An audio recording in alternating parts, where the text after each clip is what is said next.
Haryana H9 PM news channel में आप सबका स्वागत है। आइए आपको कराते हैं खबरों से।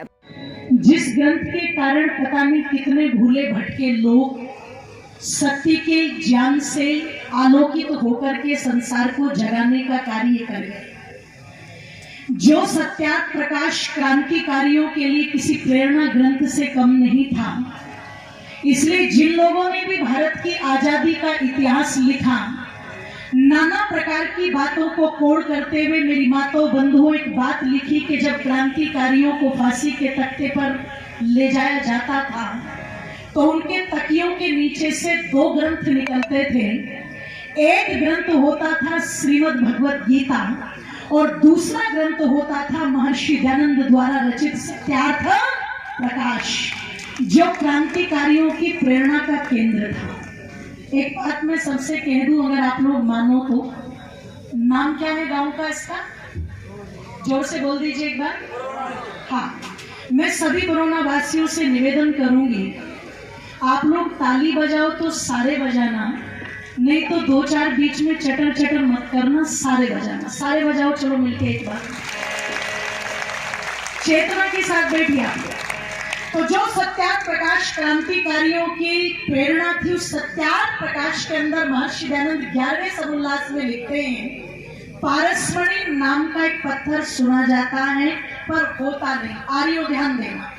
आइए इसी सौभाग्य से हमारे मध्य में मध्य प्रदेश मुरैना की धरती से चलकर के पूज्य आचार्य श्री प्रशांत जी पहुंचे हैं। एक बार आचार्य जी का जोरदार करतल ध्वनि से आप स्वागत करेंगे। बड़ी त्याग और तप के साथ आप वैदिक विचारधारा को निरंतर आगे बढ़ा रहे हैं।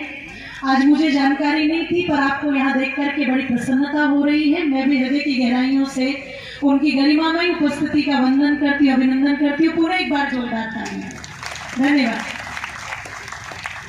ऋषि दयानंद कहते हैं, मेरी माताओं ध्यान से सुनना, कि पारसमणि नाम का पत्थर सुना जाता है लेकिन होता नहीं। एक कल्पना है, केवल एक विजुअलाइजेशन किया हुआ है लोगों ने और उसको मान लिया, क्योंकि भारत में कपोल कल्पनाएं लोग बड़ी जल्दी मान जाते हैं। पर ऋषि ने वहां पर स्पष्टता दी कि पारसमणि नाम का पत्थर सुना जाता है और उसकी विशेषता सुनी जाती है कि लोहे से लगा दो तो लोहा भी क्या बन जाए? जोर से बोलो, सोना बन जाए। पर ऋषि दयानंद कहते हैं ऐसा कोई पत्थर होता नहीं माता हूं, लेकिन ये भारतवर्ष में सच्चा पारसमणि है जिसको छूते के साथ लोह रूप दरिद्र विदेशी भी स्वर्ण में स्थिति को प्राप्त हो गए। ये महर्षि दयानंद ने लिखा।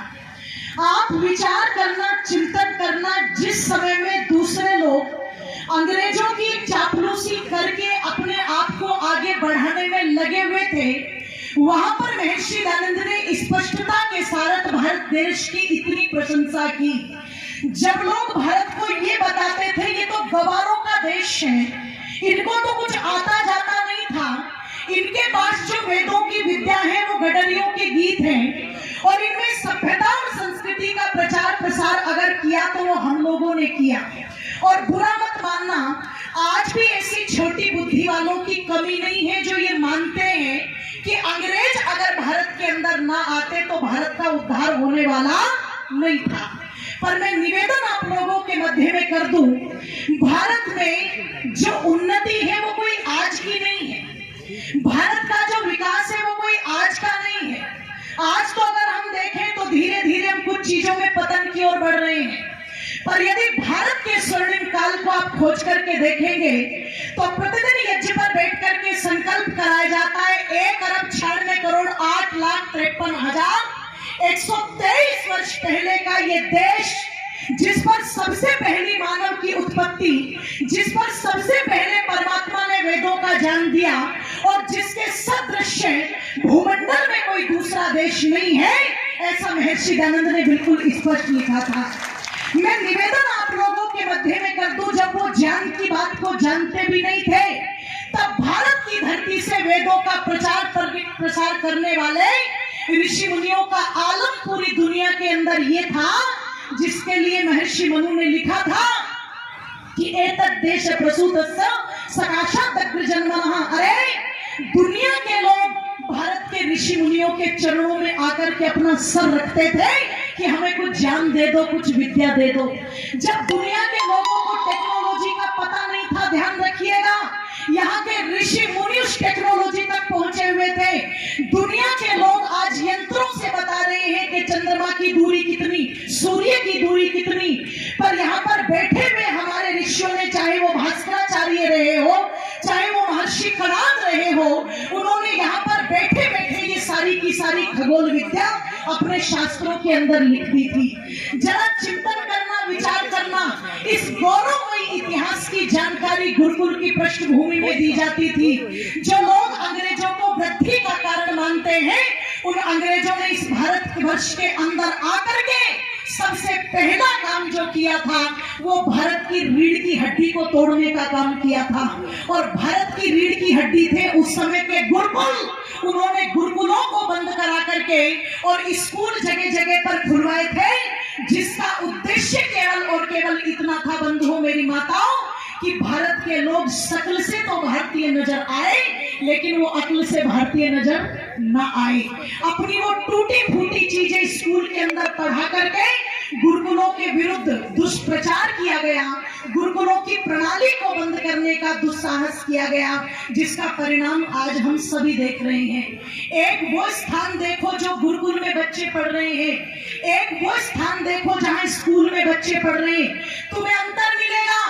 गुरुकुल में पढ़ा हुआ विद्यार्थी अगर घर जाएगा तो माता पिता के चरणों में अपना शीश रख करके उनका सम्मान करता है। स्कूल के पढ़े लिखे ज्यादातर विद्यार्थी जितनी हाईएस्ट पोस्ट पर पहुंच गए, मैं सबकी बात नहीं कर रही हूं, पर ज्यादातर आज वृद्धाश्रम में जाकर के देख ले तो आपको प्रमाण मिल जाएगा। वहां पर ज्यादातर उन बच्चों के माता पिता आपको वृद्धाश्रम में मिलेंगे जो पढ़ लिख करके देश में नहीं, लोगों विदेश में डॉलर और धर्म छापने का काम कर रहे हैं। ध्यान रखिएगा, गुरुकुलों में बड़ों के प्रति संस्कारों की शिक्षा दी जाती थी, गुरुकुलों में सदाचार की शिक्षा दी जाती थी। आज धीरे धीरे करके हमारी युवा पीढ़ी के अंदर से सदाचार समाप्त होते जा रहा है। आज बहन को बहन समझने को कोई तैयार नहीं है, वेद के उस संदेश निर्देश को कोई मानने को तैयार नहीं है। मातृवत परदारेशु परदर्वेशु लोष्टवत, अगर आयु में बड़ी है तो माँ के समान, अगर बराबर की है तो बहन के समान, और अगर वो छोटी है तो जोर से बोलो बेटी के समान। ये गुरुकुलों में शिक्षा दी जाती थी। आज आप देखो चौराहे पर जगह जगह मंचले खड़े हुए हैं, अपने ही गांव की बहन बेटियों को देख करके उन पर फबकियां कसते हैं। जरा चिंतन करो, ये नाश कहां से हो गया। तुम चले जाओ स्कूलों के अंदर, पीछे लिखा रहता है सांस्कृतिक प्रोग्राम, और सांस्कृतिक प्रोग्राम पर फिल्मी गाने बज रहे हैं। आपके बेटे और बेटी उन गानों पर थिरकते, लोग वीडियो बना करके तालियां बजाते। जरा चिंतन करो, अरे संस्कृति को बचाने का स्थान थे गुरुकुल, उनको तो हमने समाप्त किया, तो संस्कृति बचेगी कहां से।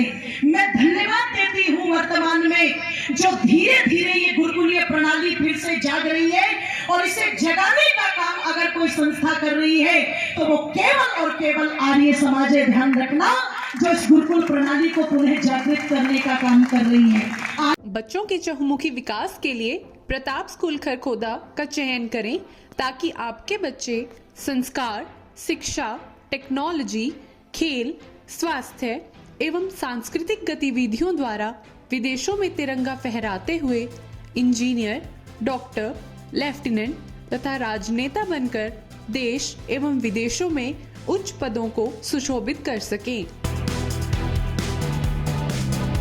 AP Garg public school, Sapla road, Kharkhoda. Special nursery wing, बच्चों के झूले, छोटे बच्चों के खेलने की व्यापक व्यवस्था, आधुनिक smart TV, computer lab, physics lab, bio lab, chemistry lab व हाईटेक लाइब्रेरी की सुविधा उपलब्ध। Admission and registration open. Nursery to 12th सभी प्रकार के खेलों की सुविधा। केसर है, शिलाजीत है, ये पंपुरा केसर है भाई साहब, कश्मीरी लाल मिट्टी वाला केसर, क्वालिटी आपके सामने है। फूल केसर है भाई साहब, ये सिर्फ और सिर्फ कश्मीर के पंपुरा इलाके में होता है। ओरिजिनल की गारंटी रहेगी भाई साहब, हर प्रोडक्ट की गारंटी रहेगी, सिर्फ केसर की नहीं, हर प्रोडक्ट की गारंटी रहेगी, और भाई प्राइस की गारंटी रहेगी।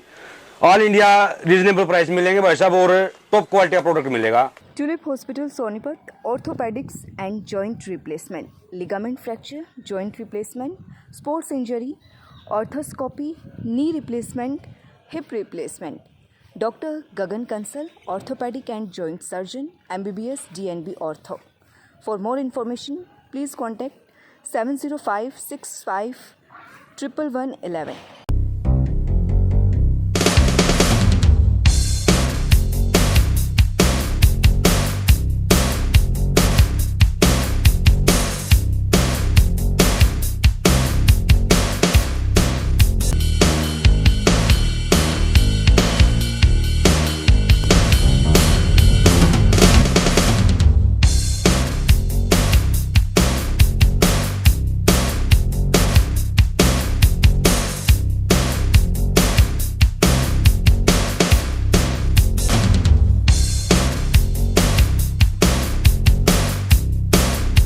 कल्पना चावला विद्यापीठ, खांडा रोड, खरखोदा। छात्रों के उज्जवल भविष्य के लिए लगातार कार्यरत। हर वर्ष 100% परीक्षा परिणाम। पढ़ाई के साथ साथ विद्यार्थियों के खेलों पर भी फोकस। खो खो, कबड्डी, कुश्ती, ताइक्वांडो, शूटिंग व एथलेटिक्स में विद्यालय के खिलाड़ियों ने नेशनल स्तर तक मेडल हासिल किए। छात्रों को शिक्षा, सामाजिक व व्यवहारिक ज्ञान प्रदान किया जाता है, जिससे बच्चे के व्यवहार में काफी बदलाव आता है। KD international school, Rohtak road, Kharkhoda. Lead as we deserve. Silent features: nature abundant campus, day scholar, day boarding facilities, senior and well qualified academian, National Education Policy 2020 based curriculum, smart classes, language lab, excellent teachers, advanced infrastructure. The Stanford School, Thanakhurd, Kharkhoda, affiliated to CBSE New Delhi, Arts, Commerce and Science, Medical and Non-Medical.